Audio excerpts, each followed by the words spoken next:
Hello, good evening, friends.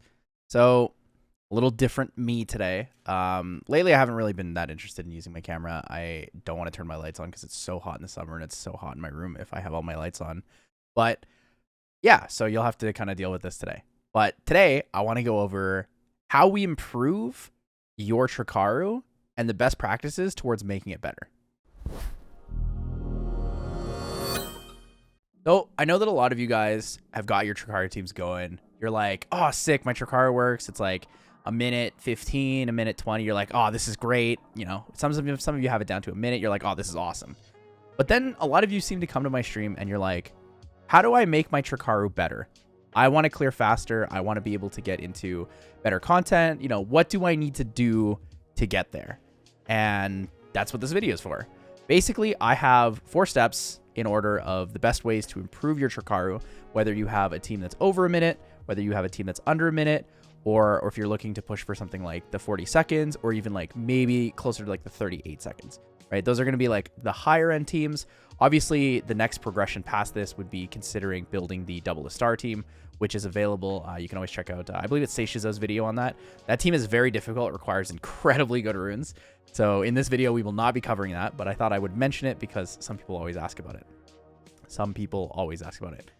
People regularly ask about it. Okay, so without further ado, let's get into it. So step 1 is accuracy.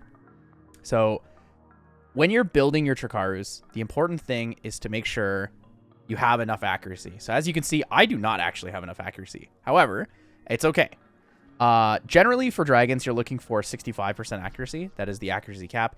My Tricarus are actually built for giants right now, but they're good enough that I can show you and explain to you how the team is supposed to work and why it's supposed to work. So the reason accuracy is so important is because most of your damage comes from defense breaking the enemy and then beating on it, hitting it tons of times, over rotating it with the attack bar gain. So if you miss defense break early, you might not be able to one-shot the crystal in the trash waves. If you miss 2 defense breaks, 3 defense breaks, 4 defense breaks, you might not even kill the boss. Like, you might be failing, you might be struggling too much, right? So one of the fastest ways to improve your team is to make sure that you're one-shotting crystals on every team up. And to do that, you want accuracy, right? Accuracy will improve the overall damage output.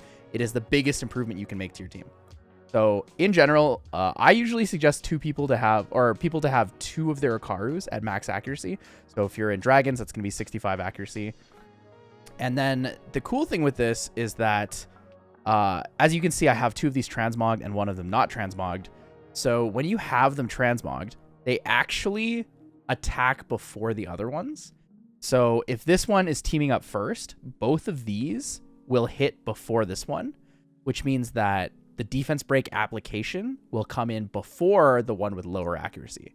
So let's say you only have 1 Icaru that's really high accuracy. That's the one you want to transmog. If you have 2 that are high accuracy, you want to transmog both of them. If you have 3 that are high accuracy, you can transmog all of them because overall the animations will be faster, right? Another small animation note is that this is the faster Verd skin. If you do have Halloween Verd, this skin is a little bit faster than all the other ones and does make a difference towards the speed of your runs when you're doing, you know, thousands, hundreds of, tens of thousands, hundreds of thousands of dragon runs. All right, so the next thing I want to talk about is turn order. So step 2 is turn order. So now that you have, if you're like me and you only have accuracy on 2 of your Icarus, then turn order is actually more important than it is if you have all 3, right? So something to note is that when the Icaru teams up, it's not actually able to use its skill 1, which means it's not able to defense break. So the team up says, teams up with another ally to attack an enemy. The number of allies you attack together increases up to 3 according to your defense. Now this does not actually defense break when you use it, which is kind of strange.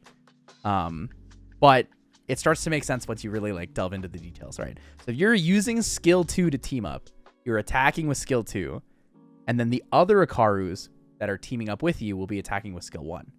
So that's the reason why my low accuracy one moves first in my team, right? So this is plus 73. This one's also plus 73. So as long as I keep my low accuracy Icaru to the left or selected before the other ones, then it's always going to be attacking first. Or its turn is going to come up first, sorry. Now, the reason that that's so important is because, like I said, if you have a low accuracy Icaru and you have 2 that have high accuracy, you want the highest chances to land that defense break so that you can have consistent damage. All right. Now, step 3 in this is going to be something that I always talk about something that people absolutely hate because they're so confusing, but it's artifacts. All right, guys. So I'm going to talk about the best artifacts for Tricaru, and then I'm also going to talk about why they're good and which ones are misleading, which ones seem good, which ones aren't good. Okay. So the first thing I want to talk about is damage to fire. It says we're going to talk about dragons. Okay. Damage to fire is actually misleading. It is okay, but it's not the best. And the reason it's not the best is because if you look here and you look at the crystals, they're not fire element. All of the crystals are what we call the neutral element. It's the same as the, the boss in Famon. It's the same as like any of the crystals in dungeons. But essentially, these crystals don't have an element. So damage dealt to fire doesn't actually do anything to them. Now that's a huge issue because if you're running damage dealt to fire as your main focus, you're only dealing bonus damage to the mid boss and to the last dragon. Now while that's helpful, it's not as good as it could be because one of the fastest ways to improve your times is to be one-shotting the crystals on every team up. So you're probably wondering, okay, well, if I don't run damage dealt to fire, what do I run, right? What am I supposed to run?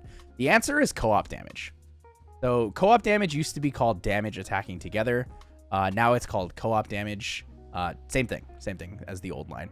But the reason this is so effective is because every time you team up, which with Tricaru, you're teaming up on literally every attack, you are increasing your total damage output by whatever your damage attacking together is. So if you have 20% co-op damage and you were supposed to deal 10k damage, you're now dealing 12k damage, right? And that's considering after the defense break mitigation for your damage. It just takes whatever you dealt and multiplies it by 1 plus whatever your co-op damage is, which is pretty cool. So getting co-op damage, very, very valuable. Also fairly easy to obtain. I know a lot of people are like, oh, co-op damage is so rare, so difficult. But honestly, like this is just a blue artifact, right? This is a blue artifact without max rolls. It's not really that good at the end, right? Counterattack damage, not really that good of a roll for me. There's a lot better things there. But getting 20% co-op damage on every single one of your units is fairly obtainable because all you need is 2 mid rolls on a blue. It's like, right? If you have a triple, you can get like 15 on one side, 16 on one side if you're really lucky. But overall, co-op damage is #1 best line for dragons, more specific. I'll be frank for dragons specifically, because if you're doing other dungeons, it does scale the same way as damage delta element, but the thing is the roll ranges are smaller on co-op damage, but they're also more flexible because you can use them in all dungeons. So the next best line would honestly be accuracy. Accuracy skill 1 is a better line than a lot of things, specifically because getting higher accuracy and getting the accuracy cap is really important. So if you need to run skill 1 accuracy on the right side, you can. In a perfect world, you don't, because you want to get damage on your artifacts, especially since the damage scales so well compared to like accuracy, right? The next line that I want to talk about is attack increasing effect. So not a lot of people know this, nor do they really read the skills, but every time you attack on your turn, you get attack power. Now, that's kind of relevant because contrary to popular belief, Ikaru's skill 1 only scales on attack. There is nowhere in the skill that says it scales on defense. The defense scaling is strictly for the team up, but skill 1 is entirely attack based. So when we're looking at how Ikaru's work, when you're getting attack buff, you're amplifying your total attack stat, right? So increasing the effect of that with attack increasing effect gives you more damage. So the way attack up increasing effect works is it's multiplicative of the base of the buff. So in this case, attack buff is 50%. So if I had 10% attack increasing effect, that would be another 5% attack buff. So my attack buff would go to 55%, not 60%. Now, the rest of the lines are kind of straightforward. They're not nearly as good as these two, but the other lines would be things like crit damage is good, crit damage is bad, crit damage skill 1, crit damage skill 2, etc. These lines aren't as good because to utilize them and get their full effect consistently, you have to be running really high crit rate Ikarus. For the crystals, you're going to be wanting to run 100 crit. For the dragon, you're going to be running 85 at least.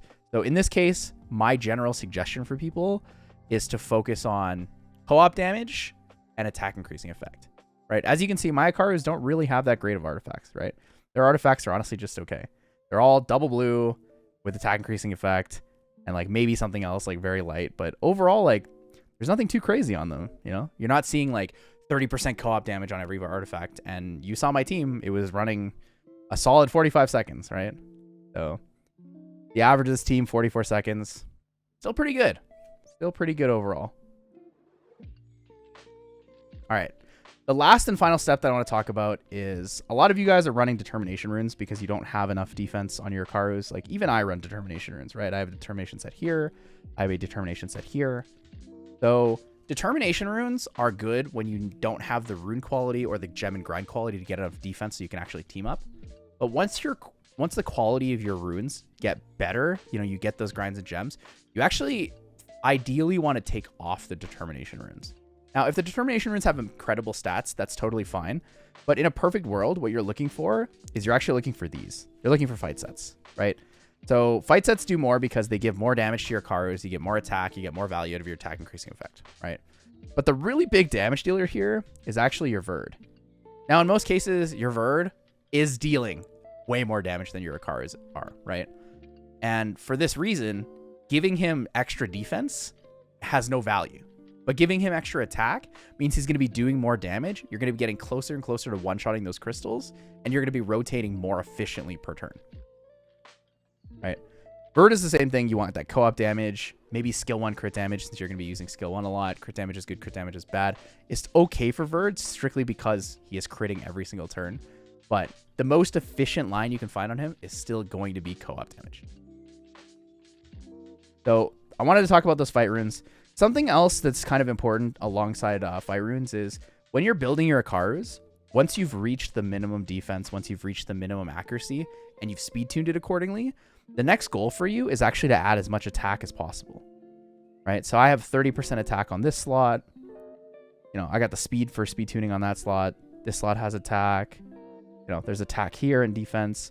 The reason you want more attack is because, like I said earlier, Karus scale on attack for skill 1. So if you're trying to build like tons of defense, like you have like 4 or 5 sets of determination runes, the only value you're getting out of the determination runes is enough defense to team up. You're not getting any extra damage out of it. So you're going to sit there, you're going to think, oh, interesting. I didn't really think about that. And that's okay. That's why these videos are being made. That's why this content is here. I want you guys to see where the mistakes are being made and start looking for these things on your own. You're going to be like, oh, you know, how do I improve this team? Well, let me read the skills of these units. Let me figure out what they scale on. Let me figure out what's the best artifacts and stuff like that. So besides that, people will always talk about crit versus crit and crit damage Icarus. I personally don't care for crit damage Icarus. I like 85 crit or 100 crit on Icarus if you can get enough attack, because 100 crit, yet again, still consistent, still going to be outputting a lot of damage. But in general, I'm going to find it's a lot easier to just stack attack and not really focus too much on your crit and crit damage. So that's pretty much everything for this video, guys. I really hope that this helped you. I know a lot of people always ask me, I need help with the cars. I don't really understand how to make them better. So I finally put this video together. I'm sorry for being away for so many days. I did reach day 1,000 of streaming without missing a single day. We did a little subathon, and then I ended up just like taking some time off, making a lot of content on YouTube and just like resting. Right? So I'm going to try to put out some more videos for the rest of this month and next month. This month and next month, I'm actually going to be super busy. So on July 27th, I'm flying to Houston for Anime Matsuri. I'll be at the Summers War meetup in Vegas. I'll be there for the weekend of the 13th. And then I'll also be, the next weekend, I'll be in Long Beach for Collecticon. So I'll try my best to get some videos, schedule it up so you guys have some things to watch. But if you like this, please subscribe. Please leave a like in the video. Please comment on the video. Let me know what other content you'd want to see. Let me know if you liked this video, what you liked about it, what you didn't like about it. I really value constructive criticism. I would appreciate it. Don't just be like, "Oh, you suck," you know, lame, wow, VTuber, lame, blah, blah, blah. Like, give me something that I can work with, because I'm here trying my best to bring content to you guys that is relevant and important and that can help you. So thank you very much for supporting me for this long, guys. I really appreciate it, and I will see you in the next video.